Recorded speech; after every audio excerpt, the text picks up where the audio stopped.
Hello aspirants, hope all of you doing good. So ನಾನು ನಿಮ್ಮ Nagaraj Nimbalkar, team India for IAS ವತಿಯಿಂದ.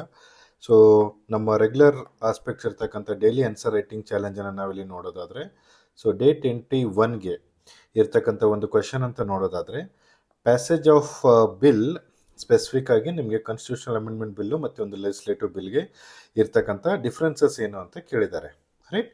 So ಒಂದು ಸಂವಿಧಾನ ತಿದ್ದುಪಡಿ ಮಸೂದೆ ಆಗಿರ್ಬೋದು ಅಥವಾ ಈ ಥರ ಸಾಮಾನ್ಯವಾಗಿರ್ತಕ್ಕಂಥ ಒಂದು ಶಾಸಕಾಂಗದ ಮಸೂದೆ ಆಗಿರ್ಬೋದು, ಇವೆರಡು ಬಿಲ್ ಪಾಸ್ ಆಗಬೇಕಾದ್ರೆ ಏನೆಲ್ಲ ಪ್ರಮುಖ ವ್ಯತ್ಯಾಸಗಳಿದಾವೆ, ಯಾವ ರೀತಿಯದು ಒಂದು ತನ್ನ ಕಾರ್ಯವನ್ನು ನಿರ್ವಹಿಸುತ್ತೆ ಅಂತಕ್ಕಂಥದ್ದು ಈ ಪ್ರಶ್ನೆ ಒಂದು ಪ್ರಮುಖವಾದ ಡಿಮ್ಯಾಂಡ್ ಆಗಿರ್ತಕ್ಕಂಥದ್ದು. ಸೊ ಇದನ್ನು ನಾವು 15 ಮಾರ್ಕ್ಸಿಗೆ ಒಂದು 250 ವರ್ಡ್ಸ್ನ ಲಿಮಿಟಲ್ಲಿ ಇದನ್ನು ಬರಿಬೇಕಾಗುತ್ತೆ. ಸೊ ಈ ಪ್ರಶ್ನೆಗೆ ನೀವು ಆನ್ಸರ್ ಬರಿಬೇಕು ಅಂತಂದರೆ ಮೊದಲನೇದಾಗಿ ನಿಮಗೆ ಬೇಸಿಕ್ ಕನ್ಸೆಪ್ಟ್ ಕ್ಲಾರಿಟಿ ಇರಬೇಕು, ರೈಟ್.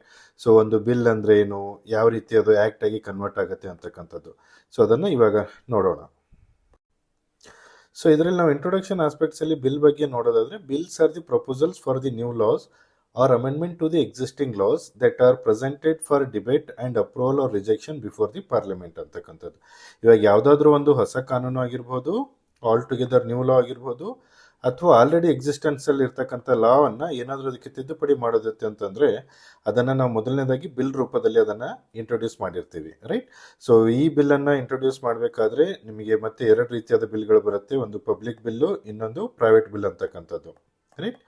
ಸೊ ರೂಲಿಂಗ್ ಪಾರ್ಟಿಯ ಸದಸ್ಯರನ್ನು ಹೊರತುಪಡಿಸಿ, ರೈಟ್. ಸೊ ಅಂದರೆ ಸ್ಪೆಸಿಫಿಕ್ ಆಗಿ ಮಿನಿಸ್ಟರ್ಸ್ಗಳನ್ನೆಲ್ಲ ಹೊರತುಪಡಿಸಿ ಮಿಕ್ಕಿದವರು ಎಲ್ಲರನ್ನ ಇಲ್ಲಿ ಪ್ರೈವೇಟ್ ಅಥವಾ ಖಾಸಗಿ ಸದಸ್ಯರು ಅಂತ ಇಲ್ಲಿ ಅದನ್ನು ಕರೀತಾರೆ. ಸೊ ಹಾಗಾದರೆ ಇಲ್ಲಿ ಬಾಡಿ ಆಫ್ ದಿಸ್ ಕ್ವೆಶನ್ ಅಂತ ನೋಡಿದ್ರೆ ಇದಕ್ಕೆ ನಾವು ಆನ್ಸರ್ ಬರೀಬೇಕಾದ್ರೆ ಆರ್ಡಿನರಿ ಬಿಲ್ಸ್ ಅಥವಾ ಲೆಜಿಸ್ಲೇಟಿವ್ ಬಿಲ್ ಅಂದರೆ ಏನು ಅಂತಕ್ಕಂಥದ್ದು, ರೈಟ್. ಸೊ ಈ ಆರ್ಡಿನರಿ ಬಿಲ್ಲು ಅಥವಾ ಒರಿಜಿನಲ್ ಬಿಲ್ ಅಂತಕ್ಕಂಥದ್ದು ಇದು ಆಲ್ ಟುಗೆದರ್ ನಿಮಗೆ ಹೊಸ ಪ್ರಪೋಸಲ್ ಆಗಿರುತ್ತೆ, ಒಂದು ಐಡಿಯಾ ಇರುತ್ತೆ, ಒಂದು ಪಾಲಿಸಿ ಇರುತ್ತೆ, right. So these are the bills introduced in the legislature for the first time as opposed to bills that are introduced as amendments or modification to the existing bill. See, ನಾವು ಇದನ್ನು ಒಂದು polity ಆಸ್ಪೆಕ್ಟ್ಸಲ್ಲಿ ನೋಡೋದಾದರೆ, right. So ಮೊದಲನೇದಾಗಿ ನಮಗೆ ಈ ಒಂದು ಪ್ರಶ್ನೆಗೆ ನಾವು ಆನ್ಸರ್ ಮಾಡಬೇಕು ಅಂತಂದರೆ ನಮಗೆ ಪಾಲಿಟಿಲಿ ಇರ್ತಕ್ಕಂಥ amendment to the Indian constitution ಅಂತಕ್ಕಂಥ ಟಾಪಿಕನ್ನು ನಾವು ನೀಟಾಗಿ ತಿಳ್ಕೊಂಡಿರಬೇಕು. ಅದನ್ನು ಹೊರತುಪಡಿಸಿ ನಿಮಗೆ ಇಲ್ಲಿ ಅಮೆಂಡ್ಮೆಂಟ್ ಅಂತ ಬಂದಾಗ ಯಾವ ರೀತಿಯಾಗಿ simple majority, special majority with half of the States ಅಂತಕ್ಕಂಥದ್ದನ್ನು ನಿಮಗೆ ಒಂದು ಬೇಸಿಕ್ ಐಡಿಯಾ ಮತ್ತು ಅದಕ್ಕೆ ಎಕ್ಸಾಂಪಲ್ ರೂಪದಲ್ಲಿ ನೀವು ರೆಡಿ ಇರಬೇಕಾಗತ್ತೆ. ಸೊ ಇದು ನಿಮ್ಮ ಬ್ಯಾಕ್ಗ್ರೌಂಡಲ್ಲಿ ವರ್ಕ್ ಆದಾಗ ಮಾತ್ರ ನೀವು ಈ ರೀತಿಯಾದ ಒಂದು ಕಾಮನ್ ಲೆಜಿಸ್ಲೇಟಿವ್ ಬಿಲ್ಗೆ ಮತ್ತೊಂದು ಕಾನ್ಸ್ಟಿಟ್ಯೂಷನಲ್ ಅಮೆಂಡ್ಮೆಂಟ್ ಬಿಲ್ಗೆ ಇರ್ತಕ್ಕಂಥ ವ್ಯತ್ಯಾಸವನ್ನು ನೀವು ಈಸಿಯಾಗಿ ಐಡೆಂಟಿಫೈ ಮಾಡಿಬಿಟ್ಟು ಅದನ್ನು 10 ಮಾರ್ಕರ್ ಕೇಳಿದ್ರು ಬರೆಯೋಕ್ಕೆ ಬರುತ್ತೆ, 15 ಮಾರ್ಕರ್ ಕೇಳಿದಾಗಲೂ ಬರೆದ್ಬಿಟ್ಟು ಅದಕ್ಕೆ ಸಂಬಂಧಪಟ್ಟಿರ್ತಕ್ಕಂಥ ಎಕ್ಸಾಂಪಲ್ಸ್ ಇದನ್ನೆಲ್ಲ ನೀವು ಆ್ಯಡ್ ಮಾಡಬೇಕಾಗತ್ತೆ. So this is the real demand of this particular question. So simple ಆಗಿ ಕಾನ್ಸ್ಟಿಟ್ಯೂಷನಲ್ ಅಮೆಂಡ್ಮೆಂಟ್ ಬಿಲ್ ಅಥವಾ ಸಂವಿಧಾನ ತಿದ್ದುಪಡಿ ಕಾಯ್ದೆ ಅನ್ನೋದು ಏನು ಅಂತ ನಾವಿಲ್ಲಿ ನೋಡೋದಾದರೆ, ಸೊ ಸಂವಿಧಾನವನ್ನೇ ಏನು ಇವಾಗ ಆಲ್ರೆಡಿ ಬೇಸಿಕ್ ಪ್ರೊವಿಷನ್ ಇದೆ ಅದನ್ನು ಅಮೆಂಡ್ಮೆಂಟ್ ಮಾಡ್ತಕ್ಕಂಥದ್ದು ಅಥವಾ ಮಾಡಿಫೈ ಮಾಡ್ತಕ್ಕಂಥದ್ದು, ಯಾವುದಾದ್ರು ಒಂದು ಹಳೆ ಪ್ರೊವಿಷನನ್ನು ರಿಪೀಲ್ ಮಾಡಿ ಅದನ್ನು ತೆಗೆದುಬಿಟ್ಟು ಹೊಸ ಒಂದು ಪ್ರೊವಿಷನಲ್ಲಿ ಸೇರಿಸೋದಿದ್ರೆ ಅದಕ್ಕೆ ನಾವು ಈ ಒಂದು ಕಾನ್ಸ್ಟಿಟ್ಯೂಷನಲ್ ಅಮೆಂಡ್ಮೆಂಟ್ ಬಿಲ್ ಅಂತ ಕರಿತೀವಿ. ಸೊ ಸ್ಪೆಸಿಫಿಕ್ ಆಗಿ fundamental law of the country ಅಂತ ಏನು ಕರಿತೀವಿ, ರೈಟ್. ಸೊ ನಮ್ಮ ಒರಿಜಿನಲ್ ಸಂವಿಧಾನ ನಮ್ಗೆ ಕೊಟ್ಟಿರ್ತಕ್ಕಂಥದ್ದನ್ನು ನಾವಿಲ್ಲಿ fundamental law of the country ಅಂತ ಕರಿತೀವಿ. So primary purpose of constitution amendment bill is to adapt to the constitution to evolving social needs. ನಮ್ಮ ಸಂವಿಧಾನ ರಚನೆ ಆದಾಗ so it was for the first time ನಮ್ಮ ಕಾನ್ಸ್ಟಿಟ್ಯೂಷನ್ ಅಸೆಂಬ್ಲಿ ಮೀಟ್ ಆಗಿದ್ದು 1946ಅಲ್ಲಿ. ಇದು ನಮಗೆ ಕೊನೆಯದಾಗಿ 26 ನವೆಂಬರ್ 1949ಗೆ ನಾವು ಇದನ್ನು ಅಡಾಪ್ಟ್ ಮಾಡ್ಕೊಂಡಿರ್ತಕ್ಕಂಥದ್ದಿದೆ. ಆ ಸಂದರ್ಭದಲ್ಲಿ ಇರ್ತಕ್ಕಂಥ ಸಿಚುವೇಶನ್ಸೇ ಬೇರೆ ಇತ್ತು, ರೈಟ್. ಸೊ ಇವಾಗ ಪ್ರೆಸೆಂಟ್ ನೀಡ್ ಆಸ್ಪೆಕ್ಟ್ಸಲ್ಲಿ ನಾವು ಸೊಸೈಟಿಯಲ್ ಆಸ್ಪೆಕ್ಟ್ಸ್ ಆಗಿರ್ಬೋದು, ಟೆಕ್ನಾಲಜಿ ಆಸ್ಪೆಕ್ಟ್ಸಲ್ಲಿ ಆಗಿರ್ಬೋದು ನೋಡೋದಾದರೆ ಆಲ್ ಟುಗೆದರ್ ಡಿಫ್ರೆಂಟ್ ಆಗಿರ್ತಕ್ಕಂಥ ಡೆವಲಪ್ಮೆಂಟ್ಸ್ ಆಗಿದ್ದಾವೆ. ಈ ಎಲ್ಲ ಬದಲಾವಣೆಗಳನ್ನು ನಾವು ಗಮನಿಸದಲ್ಲಿ ಇಟ್ಕೊಂಡು ಸರ್ಕಾರ ಏನು ಮಾಡುತ್ತೆ, ರೆಸ್ಪೆಕ್ಟಿವ್ ಗೌರ್ಮೆಂಟ್ಸು ಈ ರೀತಿಯಾದ ಸಂವಿಧಾನವನ್ನು ತಿದ್ದುಪಡಿ ಮಾಡ್ತಕ್ಕಂಥ ಒಂದು ಯಾವುದಾದ್ರೂ ಇಂಪಾರ್ಟೆಂಟ್ ಮಹತ್ವದ ವಿಷಯಗಳು ಅಂತ ಬಂದಾಗ ಸೊ ಇಲ್ಲಿ ಈ ರೀತಿಯಾದ ಬಿಲ್ಗಳನ್ನು ಅವರು ಕನ್ಸಿಡರ್ ಮಾಡಿರ್ತಾರೆ. ಸೊ ಇನ್ ಜನರಲ್ ಆಗಿ ಕಾಮನ್ ಡಿಫ್ರೆನ್ಸ್ ಅಂತ ನೋಡೋದಾದರೆ, ಸೊ ಯೂಸ್ವಲಿ ಲೆಜಿಸ್ಲೇಟಿವ್ ಬಿಲ್ಸ್ಗಳೇನಿರ್ತವೆ ಅವುಗಳನ್ನು ನಾವು ಸಿಂಪಲ್ ಮೆಜಾರಿಟಿ, ಸರಳ ಬಹುಮತದ ಆಧಾರದ ಮೇಲೆ ಅದನ್ನು ನಾವು ಪಾಸ್ ಮಾಡಿರ್ತೀವಿ.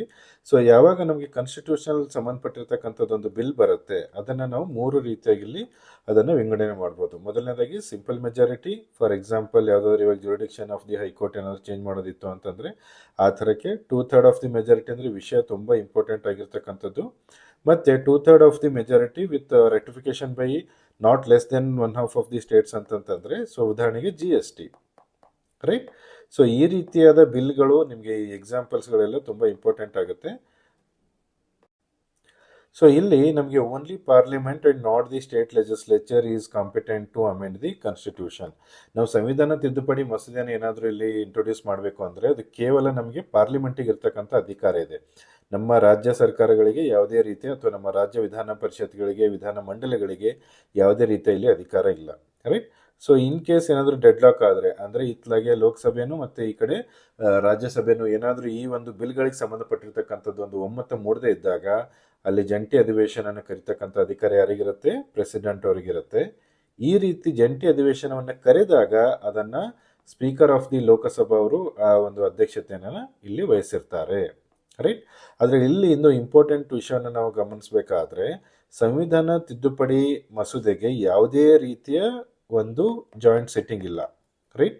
ಸೊ ಜೊತೆಗೆ ಇನ್ಯಾವುದು ಅಂತ ನೋಡೋದಾದರೆ ಮನಿ ಬಿಲ್ಲು ಮತ್ತು ಕಾನ್ಸ್ಟಿಟ್ಯೂಷನ್ ಅಮೆಂಡ್ಮೆಂಟ್ ಬಿಲ್ಗೆ ಇಲ್ಲಿ ನಮಗೆ ಜಾಯಿಂಟ್ ಸೆಟ್ಟಿಂಗ್ ಅಂತಕ್ಕಂಥ ಆಸ್ಪೆಕ್ಟ್ಸು ಇದರಲ್ಲಿ ಪ್ರೊವಿಷನ್ ಇಲ್ಲ ಅಂತಕ್ಕಂಥದ್ದು ಇಲ್ಲಿ ನಾವು ಕ್ಲಾರಿಟಿಯನ್ನು ತಗೋಬೇಕು. In case of legislative bill, the president can withhold is assent or return it to the parliament for reconsideration. But constitution amendment bill ಬಂದಾಗ ಭಾರತದ ರಾಷ್ಟ್ರಪತಿಗಳೇನಿದ್ದಾರೆ, ಸೊ ಅವರ ಒಂದು ಅಂಕಿತವನ್ನು ಇಲ್ಲಿ ನೀಡಲೇಬೇಕಾಗತ್ತೆ. ಅವರ ಅಂಕಿತವನ್ನು ಬಿದ್ದಾಗ ಮಾತ್ರ ಅದು ಒಂದು ಕಾನೂನಾಗಿ ಮಸೂದೆಯಿಂದ ಕಾನೂನಿನ ರೂಪವನ್ನು ತಾಳುತ್ತೆ. ಸೊ ಮಿಕ್ಕಿದ್ದ ವಿಷಯಗಳಲ್ಲಿ ನೋಡೋದಾದರೆ ಕಾಮನ್ ಪ್ರೊಸೀಜರ್ ಏನಿದೆ, ಎರಡು ಬಿಲ್ಗಳಿಗೆ ಸೇಮ್ ಇರ್ತಕ್ಕಂಥದ್ದಿದೆ, ರೈಟ್. ಸೊ ಇದನ್ನು ಯೂಶ್ವಲಿ 2 ಹೌಸ್ಗಳಲ್ಲಿ ಅದನ್ನು ಫಾಲೋ ಮಾಡಿಬಿಟ್ಟು ಕೊನೆಯದಾಗಿ ಅದನ್ನು ಒಂದು ಕಾನೂನಿನ ರೂಪದಲ್ಲಿ ಇಂಟ್ರೊಡ್ಯೂಸ್ ಮಾಡಿರ್ತಾರೆ, ರೈಟ್. ಸೊ ಈ ರೀತಿಯಾದ ವಿಷಯಗಳು ಕೂಡ ತುಂಬ ಇಂಪಾರ್ಟೆಂಟ್ ಆಗುತ್ತೆ.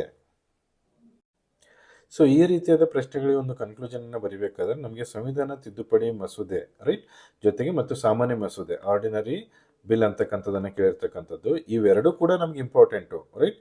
ಸೊ ಅದರಲ್ಲಿ ವಿಶೇಷವಾಗಿ ಸಂವಿಧಾನ ತಿದ್ದುಪಡಿ ಕಾಯ್ದೆ ಅಂತಕ್ಕಂಥದ್ದು ಅತ್ಯಂತ ಪ್ರಮುಖವಾಗಿರ್ತಕ್ಕಂಥದ್ದು. ಅದರಲ್ಲಿ ನಿಮಗೆ ಎರಡೂ ಸದನಗಳಿಗೆ ಸಮನಾದ ಒಂದು ಅಧಿಕಾರವನ್ನು ನೀಡಿರ್ತಕ್ಕಂಥದ್ದು, ರೈಟ್. ಸೊ ಆದರೆ ನಾವು ನ್ಯೂಮರಿಕಲ್ ಆಸ್ಪೆಕ್ಟ್ಸಲ್ಲಿ ಅಂತ ಬಂದಾಗ, ಅಂದರೆ ನಂಬರ್ ಆಫ್ ಮೆಂಬರ್ಸ್ ಆಸ್ಪೆಕ್ಟ್ಸಲ್ಲಿ ಅಂತ ಬಂದಾಗ, ಸೊ ನಮಗೆ ಲೋಕಸಭೆಗೆ ಒಂದು ವಿಶೇಷವಾದ ವೇಟೇಜ್ ಜಾಸ್ತಿ ಇರೋದ್ರಿಂದ ಇಲ್ಲಿ ಇದಕ್ಕೆ 3 ವೇಟೇಜನ್ನು ಕೊಟ್ಟಿರ್ತಾರೆ ಇನ್ ಕಂಪ್ಯಾರಿಸನ್ ವಿತ್ ದಿ ರಾಜ್ಯಸಭಾ. ಈ ರೀತಿಯಾಗಿ ನೀವೊಂದು ಆಪ್ಟಿಮಿಸ್ಟಿಕ್ ವೇಯಲ್ಲಿ, ರೈಟ್, ಈ ರೀತಿಯ ಪ್ರಶ್ನೆಗಳಿಗೆ ಒಂದು ಆನ್ಸರನ್ನು ಮಾಡಬೇಕಾಗತ್ತೆ.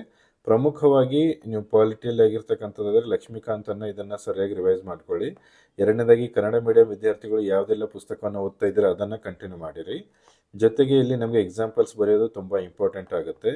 ಲೋಕಸಭೆ, ರಾಜ್ಯಸಭೆಯ ಅಧಿಕಾರ ವ್ಯಾಪ್ತಿ ಏನಿದೆ ಮತ್ತು ಈ ಬಿಲ್ಗಳಿಗೆ ಸಂಬಂಧಪಟ್ಟಿರ್ತಕ್ಕಂಥ ಇವರ ಅಧಿಕಾರ ವ್ಯಾಪ್ತಿ ಎಷ್ಟಿದೆ ಅಂತಕ್ಕಂಥದ್ದು ನಮಗೆ ಗೊತ್ತಿರಬೇಕಾಗತ್ತೆ. ಇವೆಲ್ಲ ಬೇಸಿಕ್ ಆಧಾರಗಳ ಮೇಲೆ ಗೊತ್ತಿದ್ದಾಗ ಮಾತ್ರ ಈ ರೀತಿಯ ಪ್ರಶ್ನೆಗಳಿಗೆ ನೀವು ಆನ್ಸರನ್ನು ಬರಲಿಕ್ಕೆ ಇಲ್ಲಿ ಸಹಾಯವಾಗುತ್ತೆ.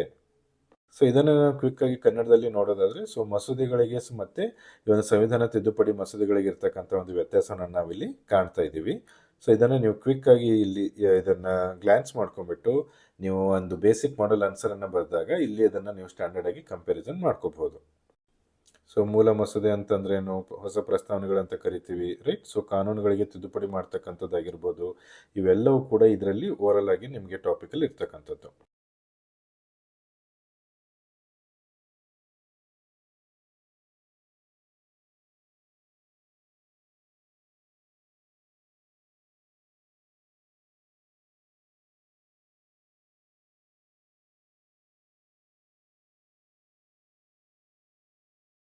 ರೈಟ್. ಸೊ ಒಂದು ಉಪಸಂಹಾರ ಕೂಡ ನಿಮಗೆ ಪ್ರತಿಯೊಂದು ಪ್ರಶ್ನೆಗೆ ಇಂಪಾರ್ಟೆಂಟ್ ಆಗಿರುತ್ತೆ. ಸೊ ಸಂವಿಧಾನ ತಿದ್ದುಪಡಿ ಮಸೂದೆ ಏನಿದೆ ಅದು ಅತ್ಯಂತವಾಗಿ ಒಂದು ಪ್ರಮುಖವಾದ ಪಾತ್ರ ವಹಿಸಿರೋದ್ರಿಂದ ನಿಮಗೆ ಕಾನ್ಸ್ಟಿಟ್ಯೂಷನಲ್ ಅಮೆಂಡ್ಮೆಂಟ್ ಬಿಲ್ಲು 3 ವೇಟೇಜ್ ಇರುತ್ತೆ ಇನ್ comparison with the ordinary bill.